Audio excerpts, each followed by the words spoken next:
Hello.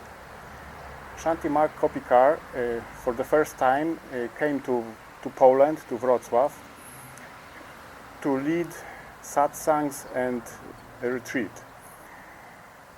Shanti, who are you and what do you teach?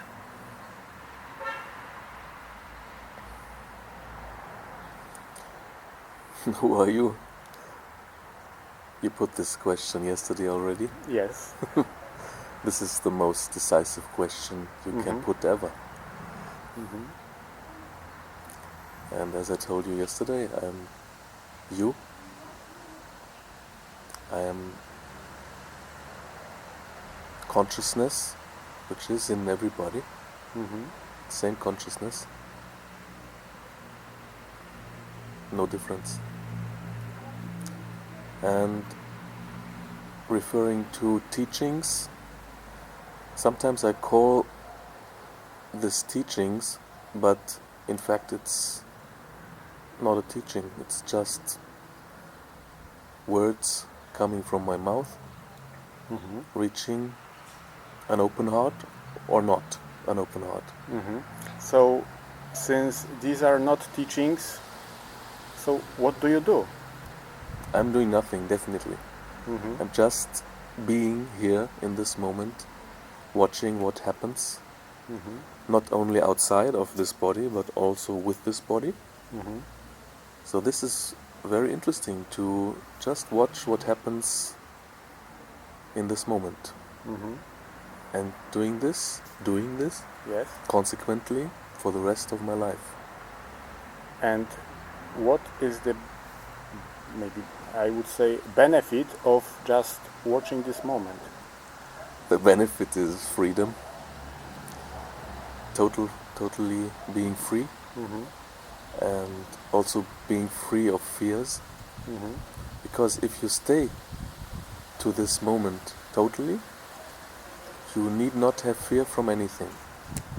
Because fear comes from the future, comes from imaginations that are not pointing to this moment.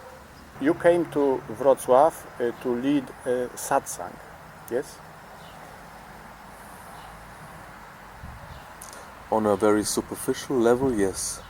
Good. So, what is a satsang? Satsang is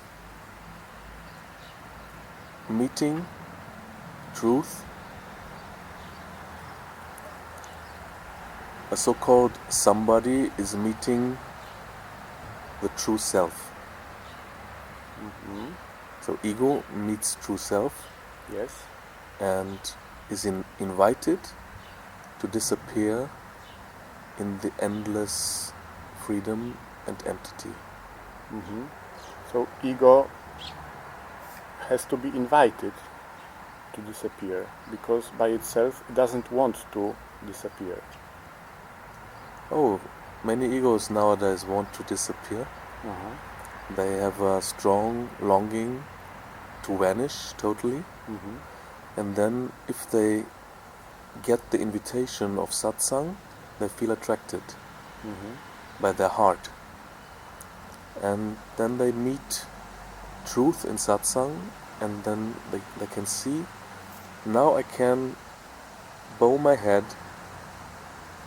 to this great that, and I can vanish into this emptiness, this emptiness forever. This is a incredible relief for the ego. Again, satsang, I think it's two words. What do they mean? The word satsang. Satya means truth. There's a short form sat in Sanskrit, and sangha means being together. Together with the truth. What is the truth?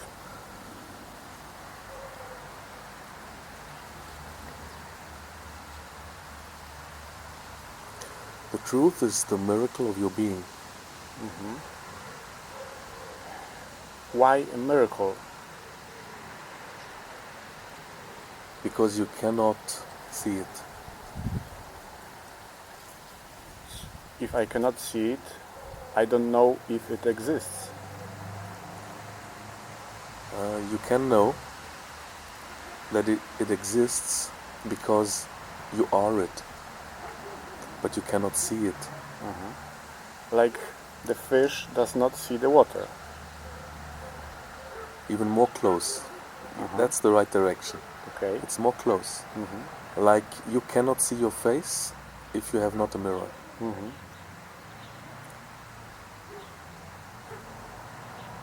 The truth had to meet something opposite to realize what it is. Yes, that's one way. The truth can be self-aware. So the truth can be aware of itself without any mirror.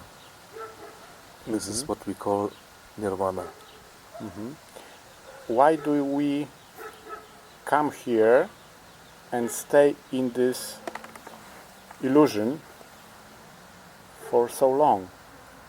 What is it for? Yes, it's not long. It just appears to be long in comparison to endless no time. It's not long, it's just a glimpse.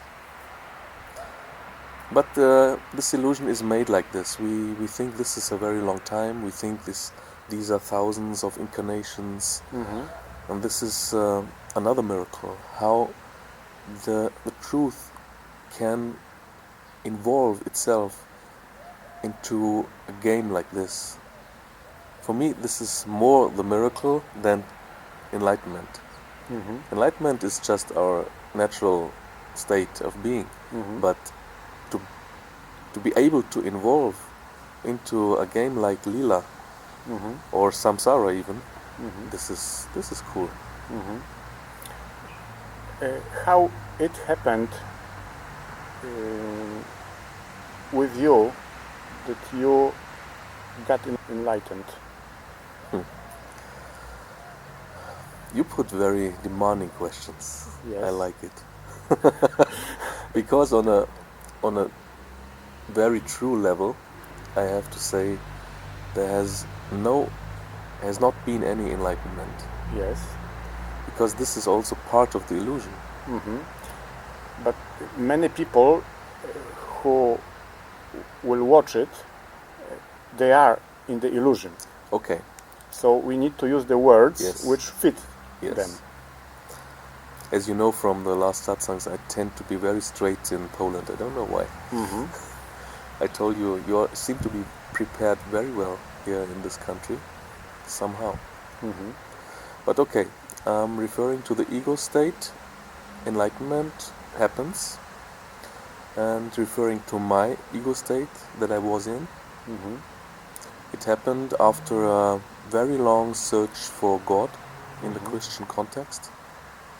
I was praying every day. I was suffering from my separatedness.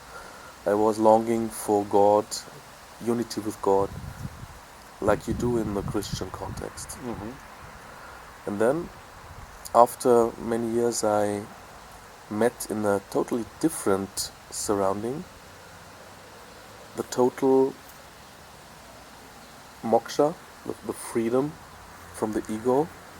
It was the surrounding of Mexican shamanism.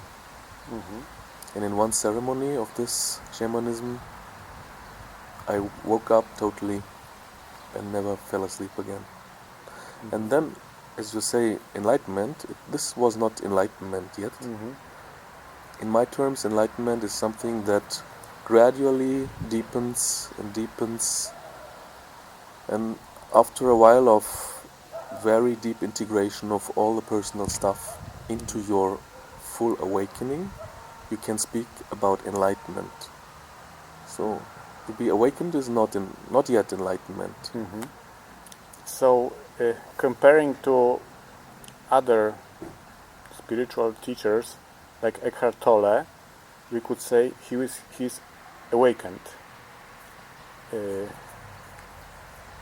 But enlightenment is maybe temporary for some masters. Am I right? No, in my view not. The state of being awakened can be temporary because you can fall asleep again. And for some spiritual searchers it happens. Does not matter, they will awake again. Yeah. But after a while, the full and continuous state of being awakened happens also. So you never fall asleep again in this life. And then you can start integrate your personal stuff by being with it, watching and being. Nothing more is required, but this is quite a challenge to be with everything that appears.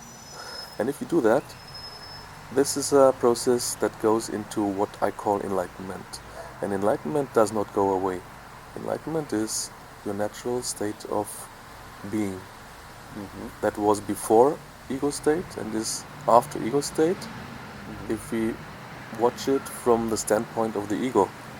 If I watch it from the standpoint of enlightenment, there is no enlightenment at all. Because nobody is there to be enlightened. It's only consciousness that is free forever in this moment without time. So, what is the relationship between ego and mind? The mind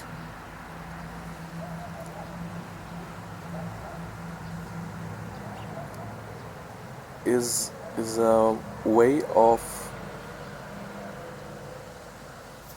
pulling consciousness together to a separated entity, and this creates the so-called ego. I would say the separated entity is the ego, but it consists out of thoughts and meanings and opinions, not meanings, opinions, concepts, and this bunch of concepts is the ego. And you could say it's the mind. You could say this is the same. But there's a form of mind which serves truth. It's a humble servant.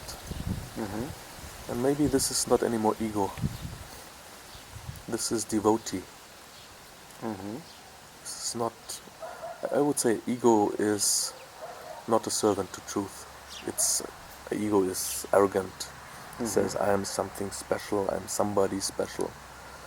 And the mind can be very humble, can become very servant to truth. And then I would not speak of ego anymore. If the mind becomes very humble, isn't it like another kind of ego, just like anti-ego? One can say so. If you like, you can say so. But you have to make a difference between the servant ego and the totally samsara ego. Okay, and I have the last question. Why do you look so deeply into the eyes of people? It's a form of my service. Somehow it happens that my being shares itself to other beings which are involved into the illusion that they are other beings, because they are not other beings in my point of view. But they think they are separated egos, defending their prideness against the whole universe, maybe. And then I share my way of being with them, and if there is a little tiny opening, if they open the door a little bit, my way of being touches their true way of being, which is already there. And then they can open up and they can blossom up like flowers, just because the water of my consciousness touches their water of their consciousness. And does it dissolve the ego? This dissolves the ego totally after a while, if the beingness is ready enough to drop the ego forever. Thank you. Thank you. Thank you.